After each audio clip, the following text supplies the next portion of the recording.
The day my son and his wife thought they had everything, they tried to push me out of my own life. We don't need your pathetic pension cash anymore. Just go die somewhere else. They sneered, expecting me to crumble. Instead, I laughed. Sweetie, did you even read whose name is on that lottery ticket I had been playing? The same numbers for 32 years, not for luck alone, but for the memories they held. And that ticket tucked in my purse for decades was about to rewrite everything. My name is Dorothy Williams, but everyone calls me Dot. At 67, widowed for 2 years, I was living in what my daughter-in-law Ashley liked to call the guest room, a euphemism for a place where I was tolerated, not welcomed. 3 weeks earlier, on a gray December morning in Cedar Falls, Iowa, I had walked into Murphy's Corner store, just as I had every Friday for 32 years, clutching $5 in my familiar numbers: 74, 23, 31, 45, and Powerball, 18. Each number held a story: 7 for the day I married Harold, 14 for Marcus's birth, 23 for our wedding anniversary, 31 for the house number where we raised our family, 45 for the years Harold and I had together, and 18 for Marcus's age at high school graduation. Back then, I never imagined these numbers would one day become a weapon of clarity, a shield against those who mistook my kindness for weakness. The old White House, with black shutters, where Harold and I had spent 43 years, now stood yellow, its dignity painted over by someone else's vision. I passed it on the way home, feeling the irony. There I was, living with the son I raised, being treated like an inconvenient guest in my own family. Ashley's BMW gleamed in the driveway, and through the kitchen window, I could see her on the phone, probably complaining about me, or planning another extravagant getaway. I let myself in through the back door, hanging my coat on the same hook where Marcus once hung his little league jersey, and Harold hung his work shirts. Family, I thought, used to mean belonging. Now it meant a transactional relationship. Dot, is that you? You. Ashley's voice carried that clipped edge she always used when annoyed. Just me? I replied, resisting the urge to add, sorry for existing in your precious house. I had learned that survival often meant biting your tongue and preserving dignity, even when both were in short supply. Harold's death had left me vulnerable, and I had trusted my son to protect me from the vultures I hadn't seen circling, starting with his wife. His funeral had been surreal, a 90-minute service and a cheap luncheon. Marcus had given a heartfelt eulogy while Ashley dabbed at imaginary tears. On the drive home, Marcus insisted I couldn't stay alone in the big house. Practical, he called it, but my life with Harold had never been practical. The first month in their house was bearable. I cooked, cleaned, and kept to myself. By the second month, small requests turned into constant demands. Watch the kids run errands, handle the dry cleaning, manage the cable guy. Slowly, efficiently, I was transformed from guest to unpaid domestic staff. Yet I told myself it was temporary, just until the grief eased, just until I could reclaim my independence. But by summer, the mask slipped. Ashley's requests became commands, and Marcus perfected the art of convenient absence. One morning over coffee, Ashley handed me a list of household expenses I was expected to cover, totaling exactly $1,300 a month, $50 less than my Social Security check. They claimed it was fair proportional to my usage, but it was exploitation, disguised as family concern. I had become invisible, my labor taken for granted, while my own son and his wife enriched themselves at my expense. By November, during one of Ashley's dinner parties, the truth crystallized. I overheard her bragging to her friend, Dot handles all the domestic stuff and pays us for it. Brilliant, isn't it? I carried the tray to the kitchen and went upstairs to my room. 32 years of faithful lottery playing, suddenly seemed like a secret weapon. Sometimes the universe takes its time, but when it acts, justice arrives with perfect timing. That December, as an early blizzard coated the streets, I walked to Murphy's corner store with a determination born of 2 years' quiet suffering. "Cross your fingers for me, Jimmy," I said. The numbers went onto the ticket, as always, tucked safely behind Harold's old driver's license. It was more than hope, now it was preparation. That Friday night, the announcement came. Channel 7, 10:59 p.m. The winning numbers were 714, 23, 31, 45, and Powerball 18. My brain refused to process the reality at first. 32 years of numbers, 32 years of ritual, 32 years of quiet hope. It had all paid off. $53 million. Mine. I held the ticket, shaking arthritic fingers, clutching decades of memories and unspoken dreams. I could run downstairs and share the news. But why? After 2 years of exploitation, after being planned for relocation to the basement, after carrying the weight of their convenience and greed, I decided to wait. Justice, I knew, should be served deliberately, and I had the means to ensure it. The weeks that followed Harold's funeral were a study in quiet endurance. At 67, I found myself living in the guest room of my son Marcus and his wife Ashley, a space that came with a subtle cost, my entire Social Security check. At first, I tried to convince myself this arrangement was temporary, a short-term solution, while I grieved. But the reality of being a permanent, unpaid domestic helper slowly revealed itself. Each morning, Ashley would request tasks with a bright, business-like efficiency, while Marcus hovered, offering moral support or excusing himself for work. I cooked, cleaned, managed the children when they visited, and quietly handed over funds to cover my so-called share of household expenses. The first month passed under a veil of politeness and habit, but by the second, the manipulation became obvious. Requests turned into demands, and my presence became a convenience rather than an act of family care. The first clue that something was off came in early autumn. Ashley introduced the idea of formalizing my contributions with spreadsheets and a financial arrangement. The numbers were precise, neatly organized, and painfully calculated. Rent, utilities, groceries. Exactly what I could afford from my modest check, leaving nothing for myself. I realized then that my grief and exhaustion had been exploited. My role in their home was no longer about family. It had been reduced to a calculated transaction. When they discussed renovating the basement to create a so-called mother-in-law suite, the intention became painfully clear. They were preparing to move me out of sight to isolate me while still benefiting from my labor. The very house Harold and I had built together, where Marcus had grown up, had become a stage for my subjugation. Despite this, I maintained my routine. Every Friday, I walked to Murphy's corner store for my lottery ticket, the same numbers I had played since 1992, numbers tied to milestones in my life: the day I married Harold, the day Marcus was born, our wedding anniversary, and other personal markers that reminded me of joy and hope. Buying that ticket became my ritual, a private act of faith, a thread of continuity amid chaos. Little did I know it would also become my weapon of liberation. The winter months arrived with their usual cold and snow, but this December felt different. I was determined as I walked to the store, the snow crunching underfoot, my mind set on more than just my usual ritual. Jimmy Murphy, now 25, still remembered Marcus as a child and greeted me warmly.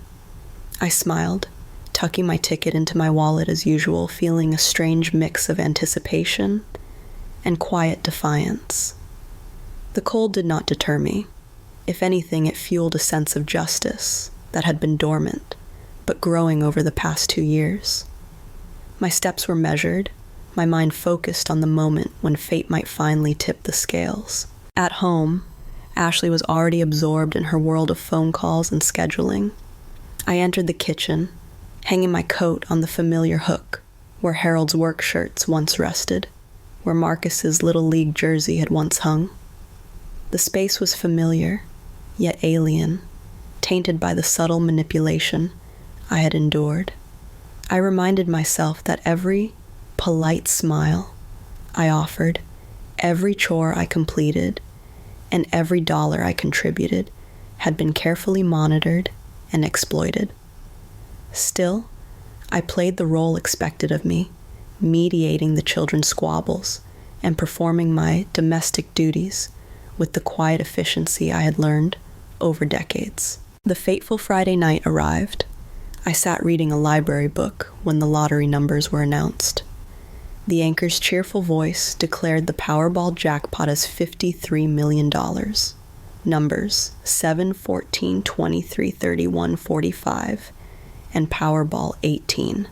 My heart nearly stopped. Those were my numbers, the ones I had played faithfully for 32 years. I fumbled for my ticket, the familiar print, confirming what I could scarcely believe I had won. $53 million. The weight of those numbers sank in slowly, a mix of disbelief, exhilaration, and cautious anticipation. I understood immediately that this was more than a windfall. It was my opportunity for independence, my chance to reclaim agency over a life that had been subtly co-opted by those I loved. Saturday morning brought the usual chaos of children, breakfast and routine, yet everything felt charged with new energy. Ashley, unaware of the revelation I carried, rifled through my purse for coupons and stumbled upon the ticket.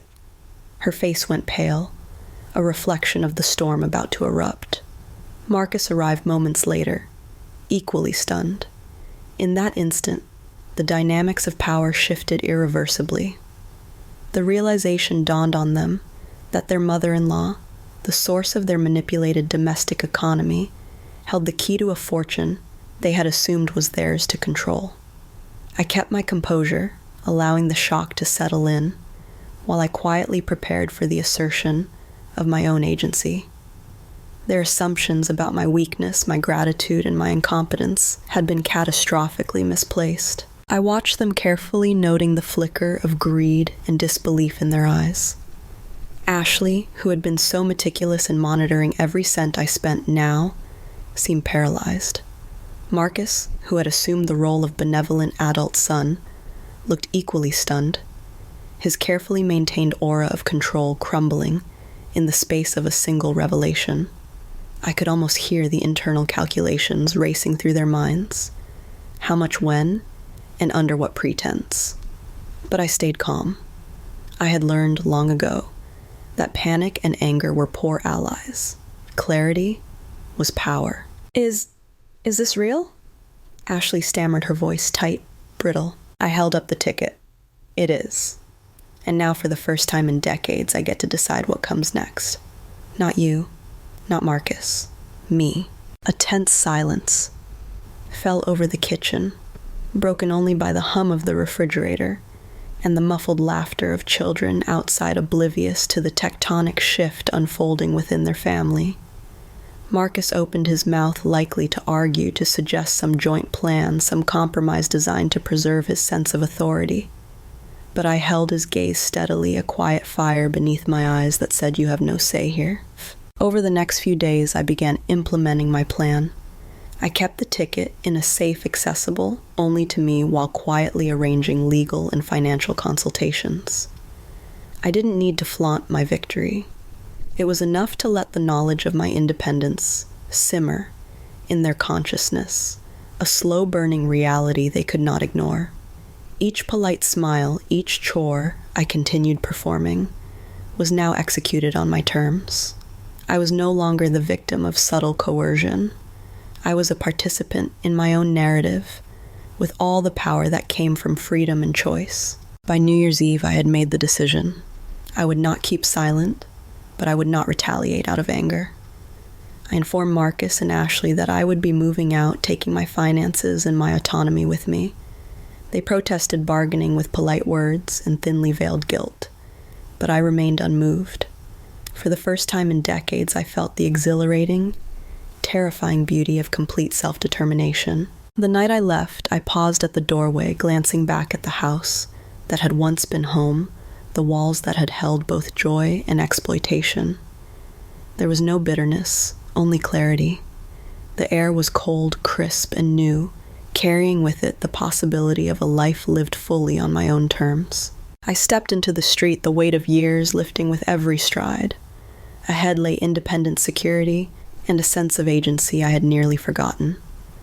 I was no longer invisible, no longer overlooked, no longer indebted to the ungrateful. For the first time, the world felt like mine, and I walked into it with the quiet triumph of someone who had endured, observed, and finally emerged unstoppable. The first morning in my new apartment was a revelation. Sunlight poured through large windows, catching the soft cream walls and warm oak floors, painting the space with a sense of peace I hadn't realized I'd missed. My 2-bedroom unit at Meadowbrook Senior Community was perfect. Not a luxurious palace, but a sanctuary of independence. I unpacked slowly, savoring the simple joy of arranging my belongings exactly as I pleased. There was no one to judge my taste, no one to scrutinize my spending, no one reminding me that I was merely a guest in someone else's life. Here I was, Dorothy Williams, widow grandmother survivor, millionaire, and entirely in charge. By mid-morning, my phone began buzzing. First came messages from friends and distant relatives congratulating me on my lottery win, then calls from former coworkers, neighbors, and even members of the church. I answered each with warmth, though I kept the truth about Marcus and Ashley's antics private for the moment. This wasn't the time for confrontation. It was the time for me to feel fully and unapologetically the liberation that comes with self-sufficiency. Later that afternoon, I received a call from my lawyer, David Richardson. He sounded amused. "Dorothy, it seems your sons and daughter-in-law are unsettled by your sudden independence." I chuckled. Unsettled is one word for it. They've been treating me like a combination of a roommate and unpaid staff for 2 years. Now I'm just reclaiming my life. David outlined the next steps, claiming the prize through a structured annuity to maximize tax benefits, establishing trusts to protect my assets, and even setting up a charitable foundation in Harold's honor. Listening to him, I felt the weight of control returning. No one could take advantage of me now. The careful planning Harold had begun, combined with my own vigilance, meant my independence was unassailable. By evening, I felt ready to contact Marcus and Ashley. I had allowed them to assume that their greed could overshadow my autonomy. I would correct that assumption, gently, deliberately, without unnecessary drama, but firmly enough that they understood boundaries had changed. I arranged a meeting at a quiet, neutral location, Meadowbrook's Lounge, which had a view of the snow-covered gardens. When Marcus and Ashley arrived, their faces were pale, etched with uncertainty. Ashley clutched a leather binder like armor, while Marcus's usual air of calm competence had melted into something unsteady. I greeted them warmly, but with a firmness that immediately signaled I was no longer their dependent. "I hope you both understand why I asked for this meeting," I began. 2 years of assumptions, financial oversight, and attempts to control my life have come to an end. I'm not here to punish you, but to clarify boundaries. Ashley opened her binder, prepared to launch into a rehearsed lecture about responsible management, financial guidance, and protecting my newfound wealth. I raised a hand politely. "That won't be necessary. I've already consulted with David and all arrangements are in place. I've chosen how my finances are managed and how I live my life without interference. I trust you'll respect that." Marcus swallowed hard. "Mom, this isn't how we thought it would be. We just assumed you wouldn't notice." I interrupted, gently letting the words hang in the air. "We just assumed I wouldn't see what you were doing with my Social Security while claiming to be concerned for my well-being." We just assumed I wouldn't understand that you were planning to move me to the basement to free yourselves of inconvenience." Ashley's lips pressed together. She had no immediate response, only a subtle trembling that betrayed her inner panic. Marcus fidgeted, clearly grappling with the realization that their assumptions had been completely wrong. For the first time, they understood that the Dorothy Williams they had manipulated and underestimated was no longer powerless. "I am grateful for the family I have." I continued my voice, calm but unwavering, "but my life is no longer entwined with your financial convenience. I have an apartment, financial security, and freedom I will no longer surrender. You may continue to see me as your mother and mother-in-law, but I am no longer your tenant, your unpaid help, or your subordinate." The silence that followed was telling. They had spent years operating under the illusion that control over me was theirs by right, and now that illusion had evaporated completely.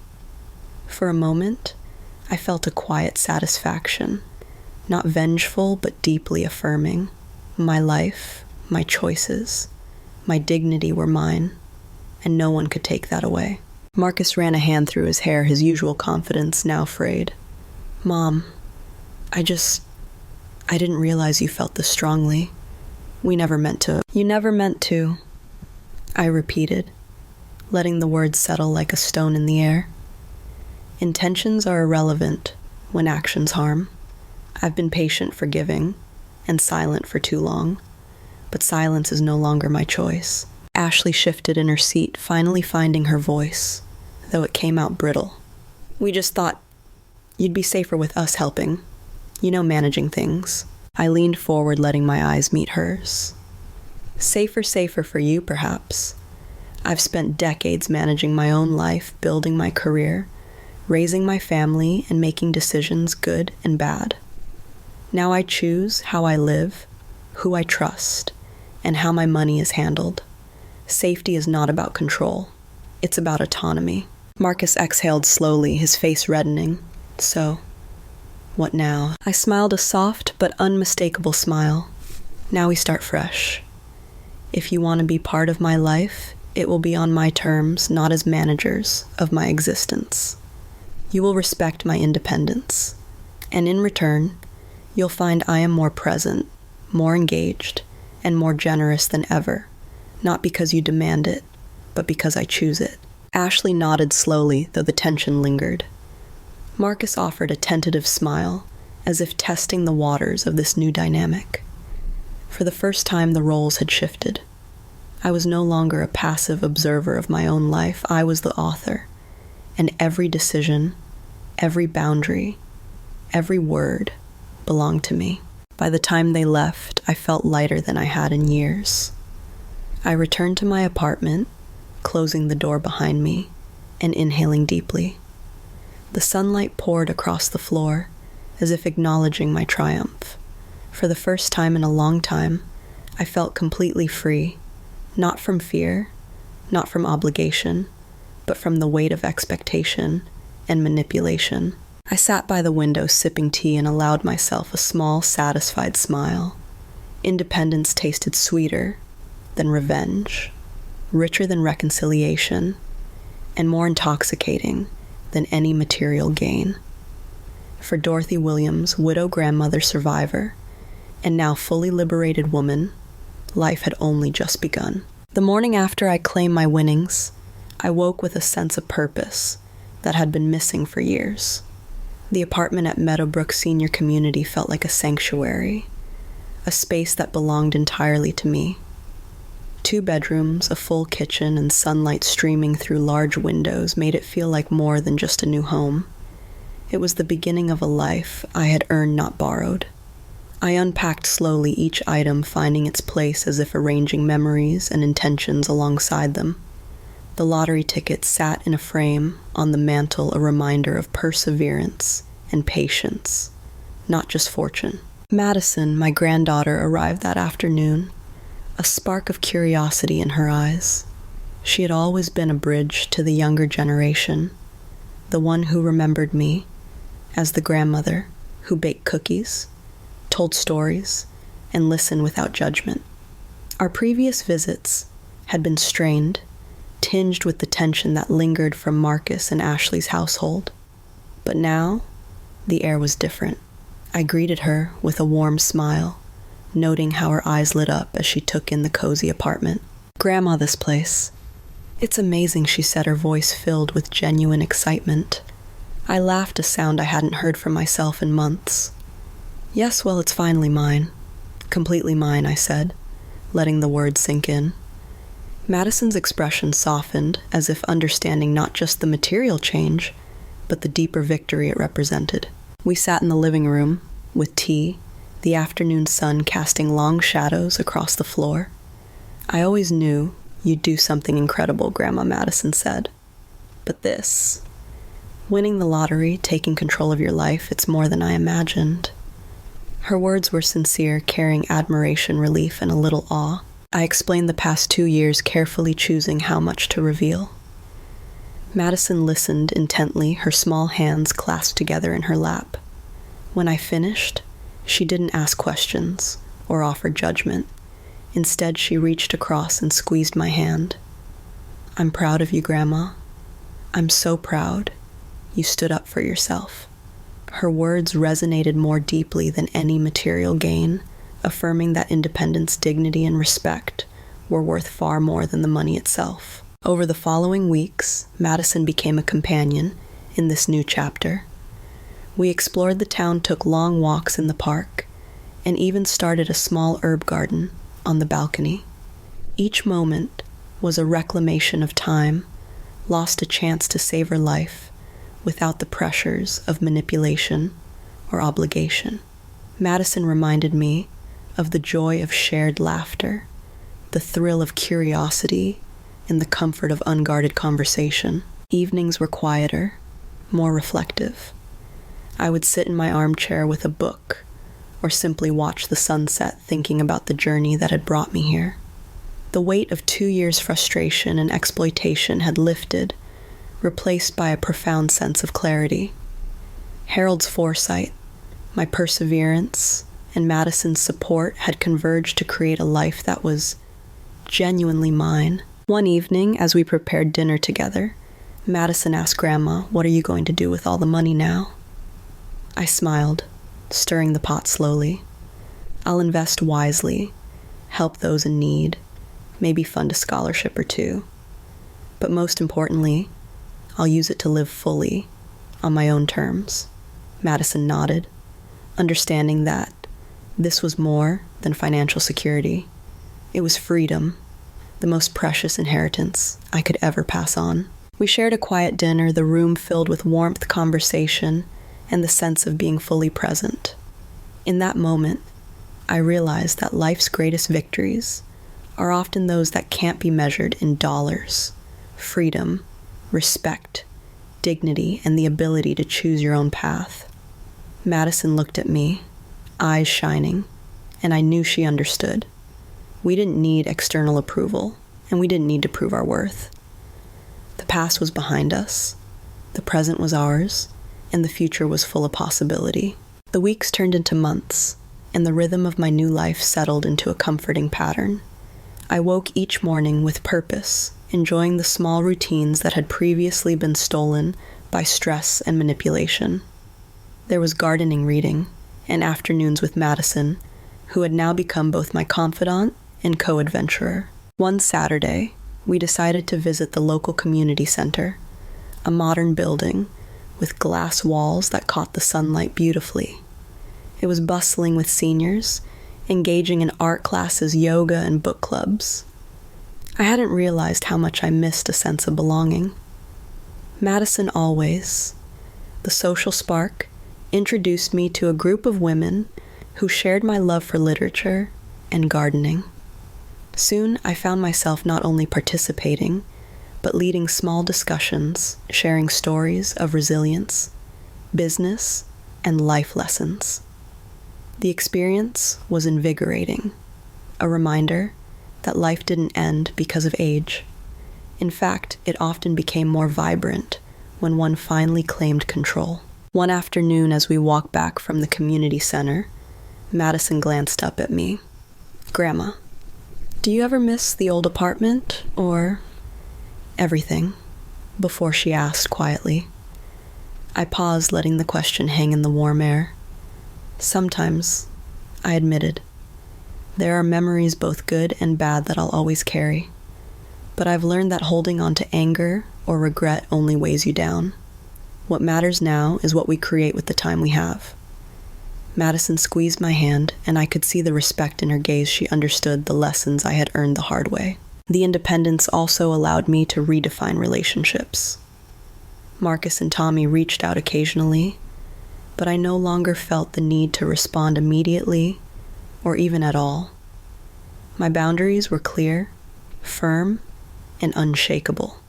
I realized that love without respect is fragile, and sometimes protecting oneself requires distance. Madison never pressured me, but she noticed the difference. "You're so free now, Grandma," she said one evening, as we watched the sun dip below the horizon from the balcony. "I think I understand what freedom really feels like." The lottery winnings had been a catalyst, but they weren't the heart of my journey. The true victory was clarity, the ability to see who I truly was, who deserved my time and energy, and how I wanted to shape the rest of my life. Every choice now was deliberate: friendships, activities, even what I read or watched. Life became a series of conscious decisions rather than reactive struggles. As the year drew to a close, Madison and I celebrated the holidays differently than in the past. No tension, no silent battles, just laughter, warmth, and genuine connection. I found joy in small details: the twinkle of lights on the tree, the aroma of cookies baking, the quiet satisfaction of a life reclaimed. Madison's presence reminded me daily that legacy is not about wealth, but about love, guidance, and the example you leave behind. One chilly evening, wrapped in a cozy blanket on the balcony, with hot cocoa in hand, Madison looked out at the town lights and said softly, "Grandma, this is perfect." I felt a deep sense of peace. My journey of betrayal, resilience, and eventual triumph had led to this: a life of autonomy, meaning, and connection. And I knew, without a shadow of doubt, that the best was yet to come. Spring arrived, painting the town in gentle greens and pastel blooms. With it came new opportunities and challenges, each approached with the calm confidence I had cultivated over the past year. I began offering mentorship sessions at the community center, sharing the lessons of my business experience, my mistakes, and the strategies I had used to reclaim my life. Watching others light up with understanding and inspiration reminded me of the power of knowledge, not as a weapon, but as a gift. Madison thrived in this environment too. She joined a local youth volunteer program organizing events and activities for children. Her energy and empathy seemed boundless, and I felt a quiet pride seeing her develop her own identity, independent of the family drama that had once clouded her childhood. Together, we had become a team, 2 generations learning, growing, and supporting each other. One afternoon, while tending the community garden with a few friends, I noticed an elderly man struggling with a heavy bag of soil. Without hesitation, I went over to help. His grateful smile reminded me that connection transcends age, past grievances, and social status. "Thank you," he said warmly. "It's rare to meet someone so willing to lend a hand." I simply nodded, feeling the truth of the moment settle in my chest. Freedom was not just about independence. It was about choosing to engage in life fully, without fear or resentment. Even Marcus and Tommy drifted into my life occasionally, but now their presence carried no power over me. I greeted them politely when needed, but the intensity of past conflicts had dissolved into indifference. It was liberating. I had discovered that true control comes not from dominance over others, but mastery over oneself. As summer approached, I decided to take a small trip with Madison. just the two of us, to a nearby coastal town we had often spoken about, but never visited. The ocean breeze, the endless horizon, and the laughter we shared as we built sandcastles and explored hidden coves felt like a symbolic cleansing, washing away lingering shadows of betrayal and regret. One evening, sitting by a bonfire on the beach, Madison turned to me. "Grandma, do you think you'll ever stop surprising me?" she asked, her eyes reflecting the firelight. I chuckled, sipping my tea. "I hope not," I replied. "Life is about endless possibilities. The moment you think you've seen it all is the moment you stop living fully." That night, as the stars blanketed the sky, I felt a profound sense of continuity. Life had shifted from a battle for survival to a journey of fulfillment and impact. Each day offered a chance to grow, connect, and leave a legacy, not in money, but in strength, wisdom, and love. Madison slept soundly beside me, and for the first time in decades, I allowed myself to rest completely, knowing that the world was not something to fear, but something to embrace. The journey was far from over, but for the first time, I faced the future, not with anxiety or revenge, but with excitement, gratitude, and the unwavering knowledge that I was finally truly free. Autumn arrived with a crispness that carried both reflection and anticipation. I had begun to channel my energy into a larger project, a small foundation dedicated to supporting women, over 50, who wanted to start businesses or reinvent their careers. It was my way of turning hard-earned lessons into actionable help, giving others the clarity and courage I had fought so hard to reclaim. Madison became my closest collaborator. Her creativity and modern perspective complemented my experience. Together, we designed workshops, mentorship programs, and even an online platform to reach women beyond our town. Watching her take initiative and inspire others reminded me of my younger self, and it was incredibly healing to see our bond flourish unshadowed by the past. One afternoon, while reviewing grant applications, I received an unexpected call. A former competitor, someone who had once doubted my abilities and tried to undermine me, was seeking advice on navigating a business challenge. I paused, considering the history. Then I smiled. "I can help," I said genuinely, not out of spite, but because mastery, I realized, was about generosity and discernment, not vengeance. Later that week, Madison and I attended a local women's conference, where I was invited to speak. Standing on the stage, seeing the attentive faces of women from all walks of life, I felt a deep sense of purpose. I shared my story, my mistakes, betrayals, victories, and the ultimate lesson that clarity and resilience are more powerful than anger or fear. The applause was warm, but what touched me most were the small nods, the tearful smiles, and the quiet whispers of gratitude afterward. I understood then that the ripple effect of one person reclaiming their life could be far greater than any revenge ever could. Evenings were quieter now, often spent in our small, sunlit apartment, Madison sketching designs for our foundation, while I wrote letters of encouragement to participants. One night, as a golden sunset poured through the windows, I realized that the shadows of my past, Marcus Sarah betrayal, and loss, no longer dictated my heartbeat.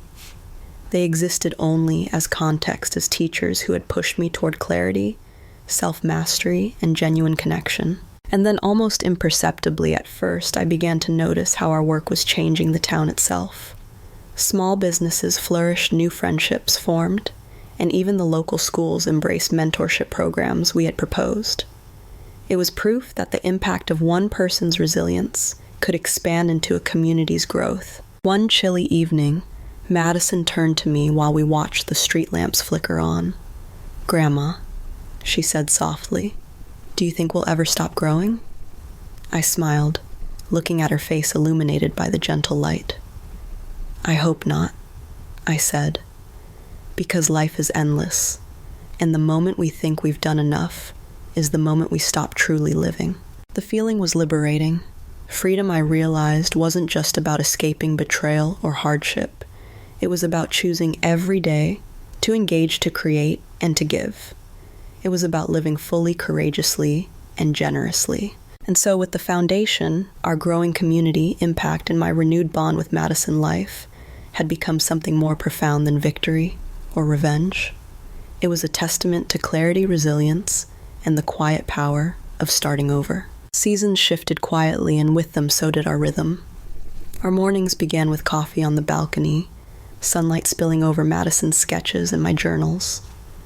We laughed over small things, misplaced pens, funny email typos, neighborhood gossip, and the house seemed to hum with the gentle, steady life I had once thought impossible. One evening, as the autumn breeze carried the scent of fallen leaves, I found myself sitting alone in my favorite chair, looking at a photograph of Marcus and Tommy from years ago. There was no anger anymore, only a deep, reflective calm. Betrayal had not destroyed me. It had refined me. Madison appeared in the doorway holding 2 mugs. "You've been quiet," she said softly. "I'm just thinking," I replied, smiling faintly, "about how strange life is, how easily we can mistake setbacks for endings when they're really beginnings in disguise." She came over and sat beside me, her warmth grounding me. "I like our beginnings," she said simply. And in that moment I realized that life didn't have to be dramatic or grand to be meaningful. The quiet victories, the restored relationships, the mentorship, the joy in simple routines were enough. They were more than enough. They were proof that clarity, resilience, and love could coexist, and that the life I had built for myself and for Madison was exactly the life I had always deserved. Even in silence, even in small daily rituals, I was finally free. The days that followed were unhurried and rich in quiet triumph. I no longer measured my life by the expectations of others, nor by the petty dramas of a past that had once threatened to define me. Instead, I measured it in small joys. Madison's laughter echoing across the kitchen as she painted the smell of bread, baking on Saturday mornings, the soft hum of the neighborhood settling into evening. Each moment felt deliberate, earned, and entirely my own. One crisp morning, I stepped onto the balcony with a notebook and a steaming mug of tea. Sunlight reflected off the leaves, turning amber and gold, and for the first time in a long while, I felt a complete sense of peace. Madison joined me, her sketchbook balanced on her lap. We sat side by side in silence, sharing the comfort of presence without the need for words. I thought of Harold, of all the quiet ways he had protected me, even from those I loved. I thought of Marcus and Ashley, and how life had shown them the consequences of entitlement and greed, though I carried no bitterness for it. And I thought of myself, how resilient and capable I had been, and always would be. Sometimes people confuse vulnerability for weakness, or patience for passivity. But strength is not always loud or dramatic. Often it is the quiet, unwavering belief in your own worth, the courage to make choices that honor yourself, and the grace to allow life to unfold on your terms. Madison looked up at me and said softly, "You're happy now, aren't you?" I nodded, a smile spreading naturally. "Yes. And this is exactly how life should feel, earned, peaceful, and fully mine." I realized then that justice, clarity, and independence were not about proving others wrong or reclaiming what had been taken. They were about reclaiming yourself, about knowing that your story does not end with betrayal or loss, but with courage, dignity, and love, the kind you give and the kind you allow yourself to receive. I reached over and took Madison's hand, and for a long while, we simply sat together. The world moved around us, but we were rooted in the calm, in the small victories, in the quiet triumphs that had taken a lifetime to cultivate. And I knew with absolute certainty that this peace, this freedom, this hard-earned clarity was my greatest victory of all. If you've ever felt overlooked, underestimated, or taken for granted, Remember that strength often grows in silence. Patience yields clarity, and the right moment can turn what feels like an ending into the beginning of everything you deserve. Never underestimate your own worth, and never allow anyone else to define your story. If you found this story inspiring, don't forget to like, share, subscribe, and comment below with your thoughts or experiences, because your voice matters. And sometimes sharing your story can be the start of someone else's quiet triumph.